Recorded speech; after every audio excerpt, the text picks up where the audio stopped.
Welcome back. Let's unbox my finds of the week. Make sure you stick around because the last one we're going to open up is this awesome Land Rover Defender 90 in the Zamac finish.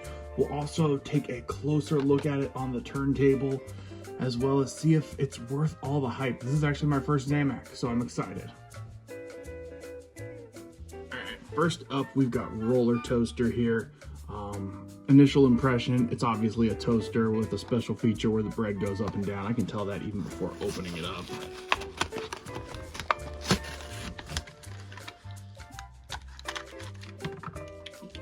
Boom. All right. Cool retro yellow finish, the Googie style, little stars and font, Hot Wheels logo, looks cool. Underside is a real unique color. That's like teal. This just really stands out because I don't think I've ever seen a teal finish on the metal under side of a Hot Wheel like this. All right, the special feature, it doesn't stick. It just looks like it kind of is spring loaded, so it comes back up. So all you can do is flick it like that. I mean, maybe if I set it down here and do, nope, can't even. No, I thought maybe I could push it when it's spring loads out. Cool concept, not great execution though on this one for me. Next up here, this Ford Mustang GTD. This is the non-super treasure hunt variant. I live in a major city, so good luck ever finding the super treasure hunt of a Mustang on shelves. And I realize that, so this is probably the only version I'll ever obtain. Right out of the gate, that baby blue paint, I don't know, it could be cooler.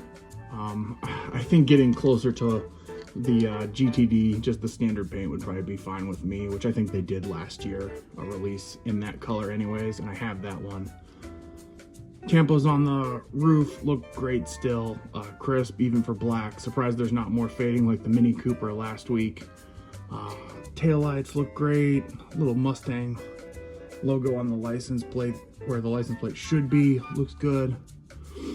Underside's cool because it does have these ground effects. It keeps it real low to the ground or the track or whatever you're running it on. That honestly is probably what sells it and why this is a car you should pick up.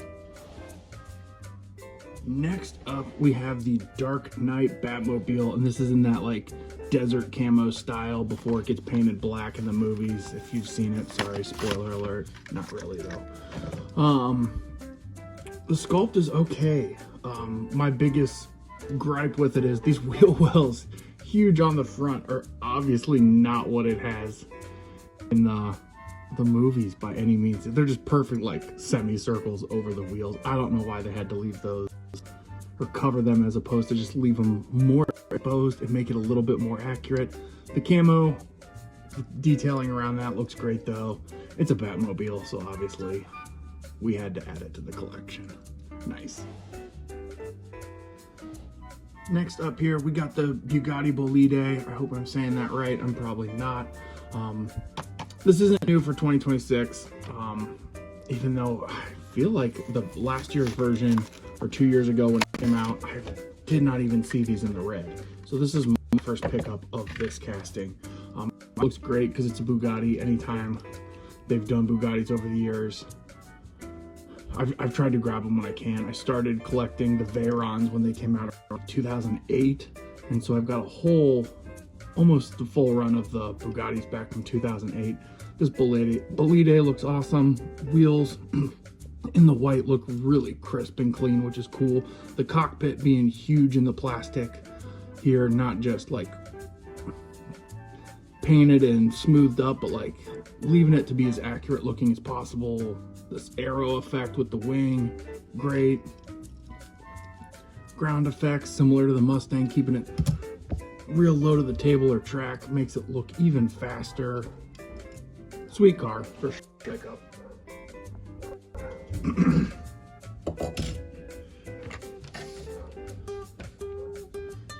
And as promised, we've got the Zamac Land Rover Defender 90.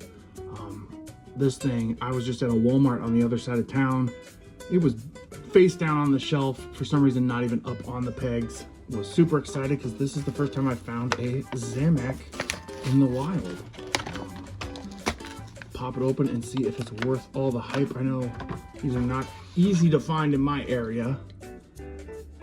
Man, that's just a lot of metal when it's on an SUV casting too. I can bring it up close. You can see the roof really shows kind of the weathering of the metal.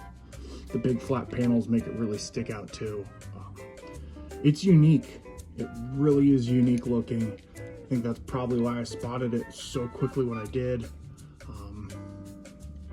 It's a cool one. Let's get it on the turntable, get deeper or a closer look, as well as let me see if I can find another Land Rover Defender 90 that's painted to really compare it to. Here's the two Land Rovers side by side. I think the Zamac looks way cooler, especially since it's on an SUV. It just has a more rugged look to it. Really cool, the orange lettering on it as opposed to the white on the standard. Very neat car.